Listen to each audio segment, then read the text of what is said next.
كان لابد من رئيس الحكومة نجيب ميقاتي أن يلتقي أعضاء مجلس الشفراء العرب في الأمم المتحدة قبل أن يختتم زيارته إلى نيويورك التي استمرت 4 أيام. القضية الفلسطينية والتطورات في سوريا كانت محور المداخلات.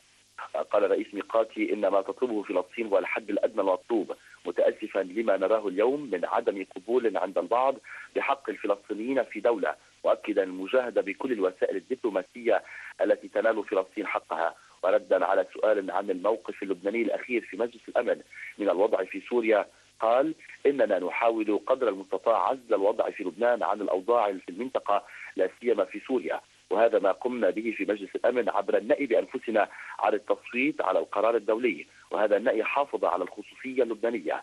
وما نأمله لسوريا هو ما يتمناه الشعب السوري لبلاده. نحن لا نريد تدخل في هذا الأمر لأننا لا نريد تدخل في شؤون الآخرين، ولأننا نريد حماية لبنان من أي تداعيات محتملة.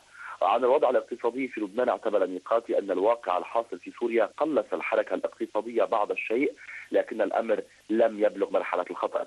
إلى ذلك لبى رئيس ميقاتي وعاقلته دعوة ممثل لبنان لدى الأمم المتحدة السفير نواف سلام إلى حفل استقبال في دارته في حضور أعضاء الوفد اللبناني وسفراء ودبلوماسيين وشخصيات سياسية وإعلامية. فرصة تاريخية حققها لبنان من خلال توليه رئاسة مجلس الأمن، وهو الأمر الذي حصل المرة الأولى عام 1954.